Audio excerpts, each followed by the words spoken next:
محبوبة الجماهير البيتزا هنعملها النهاردة بأحلى وأسهل طريقة ممكن تجربوها. عجينة هشة طرية وجميلة جدا، وبعد الوصفة دي بجد هتنسي ان انت تشتري بيتزا من بره تاني. هتقومي تحضريها دلوقتي حالا، سهلة وبسيطة ونتيجتها مضمونة. البيتزا الخطيرة بالصلصة الخطيرة بالعجينة الهشة الطرية اللي بجد لا يعلى عليها. اتفرجوا على الفيديو للاخر عشان تعرفوا الوصفة بالتفصيل وتقوموا تنفذوها دلوقتي حالا. طبعا لو عجبكم الفيديو ما تنسوش اللايك والشير والسبسكرايب. يلا نسمي بسم الله ونبدأ في المقادير. وعلشان نحضر عجينة البيتزا، اول حاجة كده انا استخدمت نص كيلو من الدقيق، عليه رشة من الملح، عليه معلقة كبيرة مليانة من السكر. انا عشان المعلقة صغيرة فحطيت 4 معالق صغيرين، دي كمان اصغر من معلقة الشاي فحطيت 4 معالق صغيرين. المهم ان انتوا هتحطوا معلقه كبيره مليانه من السكر، وحوالي كده ربع معلقه صغيره من الملح، وكمان معلقه صغيره مليانه من الخميره، وربع معلقه صغيره من البيكنج باودر. دي كل المكونات كده بقلبها، المكونات الجافه مع بعضها كويس جدا جدا جدا في الدقيق. الدقيق بتاعكم يكون دقيق معجنات، يكون فيه عرق كويس قوي.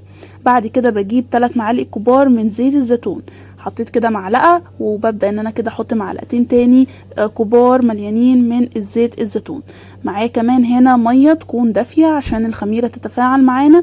يبقى معايا كده النص كيلو من الدقيق هياخد مني كوبايه ونص من الميه بالظبط، ولكن انا بحط الميه بالتدريج علشان العجينه ما تطرش مني قوي واضطر ان انا ازود دقيق تاني. فانا كده معايا كده يعني كوبايتين من الميه، حطيت الاول كوبايه وبعد كده ببدا ان انا ازود حبه بحبه لحد لما اوريكم القوام العجينه اللي احنا عايزينها. احنا ولا عايزينها عجينه طريه قوي مفتوحه بزياده بتلزق جامد جدا، ولا عايزينها عجينه ناشفه تطلع البيتزا في الاخر ناشفه ومش هشه ومش طريه. هوريكم القوام اللي احنا عايزينه بالشكل ده. ببدا ان انا اعجنها كويس قوي. بدات بقى شلت المعلقه وتعجنيها في العجين او على ايديكي كده مده لا تقل عن 10 دقايق. شايفين هو ده القوام اللي احنا عايزينه بالشكل ده. ابدا خلاص، هي كده خدت مني كوبايه ونص من الميه على المقدار اللي انتوا شايفينه ده. طبعا انتوا شايفينها ان هي ملزقه وطريه جدا والعجينه باظت مننا، لا ما تقلقوش خالص. هي كده العجينه خدت السوائل بتاعتها مظبوط، هي بس محتاجه عجن. مجرد بس ما تعجنيها حبه هتلاقيها القوام والشكل بتاعها اختلف. شايفين كمية المية؟ انا الاول كنت وزنة كوبايتين فحطيت كوباية، دي الكوباية التانية اتبقى منها نص كوباية. ابدا بقى اعجن فيها زي ما قلت لكم. شايفين القوام بيختلف تماما، بترجع ان هي تلم مع بعضها، العجينه بتلعب معايا، اي تلزيق بيكون في العجينه بيختفي تماما. ده طبعا بتبقى عايزه عجن كتير علشان توصلوا للقوام ده. بعد ما اتاكدت ان هي اتعجنت واتظبطت معايا وبقت قوامها بالشكل ده، بجيب البوله وبحط بس شويه من الدقيق من تحت، وببدا ان انا اغطيها بالاسترتش واسيبها تخمر براحتها. بعد اثناء ما هي ما بتخمر، انا هنا معايا صلصه دي طماطم انا كنت عصراها ومفرزاها يدوبك، بس طلعتها من الفريزر وسبتها تفك شويه. وبعد كده بدات ان انا احطها كده في الطاسه او اي حاجه انا هعمل فيها. حطيت عليها شويه من الملح، دي طماطم معصوره ما عليهاش اي حاجه. تقدروا تعملوها بطريقه الطماطم الكونكاسيه، اللي هي تسلق الطماطم وتقشريها بعد كده تضربيها في الخلاط. ايا كان الطريقتين ممتازين. بحط كده بقى عليها ملح، بحط عليها زعتر. طبعا البيتزا او صلصة البيتزا الاساس فيها والسر في الزعتر، زعتر كتير. بحط عليها كمان شوية من الفلفل الاسود، شوية من الثوم البودر والبصل البودر، وكمان معلقتين صغيرين من الصلصة، وبحط شوية من السبع بهارات وملح وفلفل اسود زي ما قلت لكم. وببدأ ان انا اقلبهم، وشوية من البابريكا كمان والزعتر وشوية روزماري. ده كله على الصلصة بتدينا صلصة احلى صلصة بيتزا هتدوقوها. كمان معلقة صغيرة من السكر عشان تعادل الحموضة بتاعة الطماطم. والمكونات دي كده كلها مع بعض ببدأ ان انا ارفعها على النار، اخليها تتسبك معايا، الصلصة تتسبك بالشكل ده، واديها غلوة كده وتبقى شكلها بالجمال اللي انتوا شايفينه ده. احلى صلصة بيتزا ممكن تجربوها. انتوا ممكن تقدروا ان انتوا تعملوا كميات كبيرة وتشيلوها في الفريزر وتطلعوا لما تبقوا حابين ان انتوا تاكلوا بيتزا، تطلعوا يا دوبك تفك معاكم وتبداوا ان انتوا تحضروها. قوامها ممتاز ازاي، تحفه جدا. ببدا بقى كده اركنها على جنب واسيبها تبرد براحتها. في الاثناء دي طبعا العجينه بتاعتنا او عجينه البيتزا خمرت معانا. تقدروا طبعا تسيبيها فتره اطول من كده، انا كنت مستعجله فسبتها نص ساعه بس. خمرت معانا، طبعا الجو كان حر فخمرت بسرعه معايا. ببدأ كده ان انا النص كيلو من الدقيق بيطلع لك 3 بيتزات حجم وسط. لو انت عايزاها بيتزا كبيرة فممكن تعمل لك 2 بيتزا حجم كبير، لكن النص كيلو من الدقيق انا عملت بيه 3 بيتزات حجم وسط ممتازة جدا. ببدأ كده ان انا اقطعها على 3 كورات، وببدأ اخد اول كورة بالشكل ده، بحط بس رشة من الدقيق. لو عندك دقيق سميد ناعم اللي هو دقيق البسبوسة الناعم اللي من غير اي اضافات، تقدري ان انت تحطيه وتفردي عليه، بيديكي نتيجة ممتازة زي بتاعة بره بالظبط. انا ما كانش متاح عندي سميد بسبوسة ناعم فاستخدمت الدقيق الابيض العادي. ببدأ كده ان انا افردها من جوه لبره على شكل مدور، ولا سمكها تخين قوي ولا عايزاه رفيع قوي، بالسمك اللي انتوا شايفينه ده.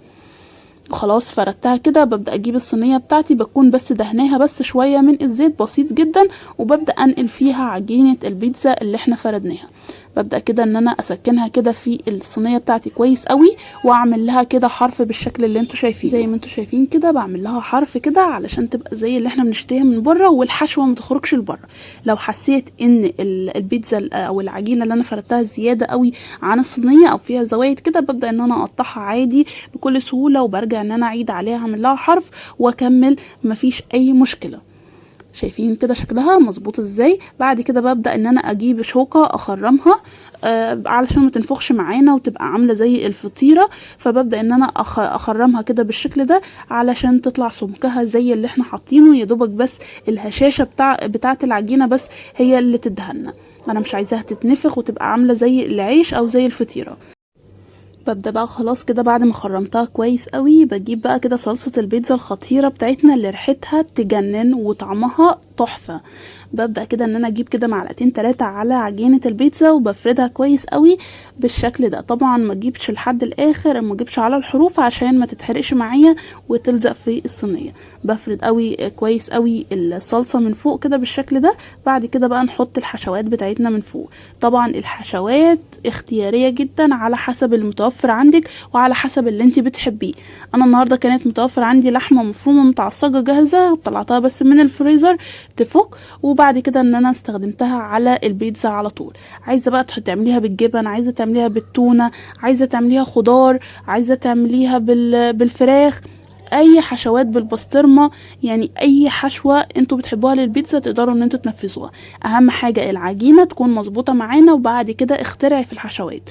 حطيت بقى كده كمان من فوق فلفل اخضر كده بالشكل ده، وهحط كمان فلفل الوان، ومعايا بقى زيتون وطماطم خفيفه جدا. بحب احط بس طماطم قليله قوي مش كتير، يا دوبك بس كده رشه. ومن فوق بقى كده تدلعيها. بحط كده الفلفل الالوان الاصفر الاحمر الاخضر اللي متاح عندك ايا كان، بحطه كده من فوق بالشكل ده. بالطريقه دي كده وزعت الفلفل. كان معاه عندي كده زيتون اخضر او زيتون اسود برضو اللي متوفر عندك تقدري ان انت تحطيه. بدات كده ان انا اوزعه على وش البيتزا من فوق بالشكل ده. وزي ما قلت لكم كده حطيت بس كده رشه بس من الطماطم بس خفيفه جدا، مش بحب فيها الطماطم كتير. معايا بقى هنا كمان الجبنه بتاعه الموتزاريلا. اهم حاجه الجبنه ضروري جدا ان انت لو انت كنت حاطاها في الفريزر فما تطلعهاش من الفريزر وتحطيها على البيتزا على طول. لازم لا تكوني مطلعه الجبنه تفك كويس قوي، يعني تفك تماما قبل ما تحطيها على البيتزا علشان تمط معانا والجبنه تسيح وتبقى طريه على وش البيتزا، ما تبقاش الجبنه ناشفه. فاهم حاجه لو انت مطلعاها من التلاجة او من الفريزر تكوني مطلعاها من قبليها بفتره، وتكون الجبنه بدرجه حراره الغرفه. اهم بقى تكه كده من فوق رشه كده من الزعتر، ودخليها بقى الفرن على درجه حراره عاليه 220، اللي يكون الرف قريب من النار من تحت علشان البيتزا ما تاخدش وقت معانا كتير وتستوي بسرعه، فبالتالي تطلع معانا هشه وطريه. ده كده شكلها بعد ما طلعت الجبنه ساحت عليها، خدت اللون الذهبي المظبوط زي ما انتوا شايفينها، حاجه في منتهى الجمال. تقدروا بس تلمعوها بس شويه من زيت الزيتون كده من فوق، وبألف هنا وشفا على قلبكم. احلى واسهل واطرى واجمل بيتزا ممكن تجربوها. هقطع لكم برضو قطعه كده معاكم علشان تعرفوا قد ايه البيتزا كانت طريه وكانت في منتهى الجمال. بجد عجينه بيتزا سهله وسريعه وبسيطه ومن غير اي افتكاسات العجينه الاصليه. يعني ولا حطينا بيض ولا حطينا زبادي ولا حطينا لبن، لا دي المكونات متوفرة في كل بيت، عملنا احلى بيتزا. شايفين الطراوة بتاعة البيتزا عاملة ازاي؟ خطيرة يا جماعة، خطيرة. هكتب لكم برضو مقاديرها بالتفصيل في صندوق الوصف، وان شاء الله تجربوا البيتزا الخطيرة اللي احنا عملناها النهاردة، ويا رب الوصفة تكون عجبتكم. لو عجبتكم ما تنسوناش في اللايك والشير وسبسكرايب، واشوفكم ان شاء الله في فيديو جديد وصفة جديدة. باي باي.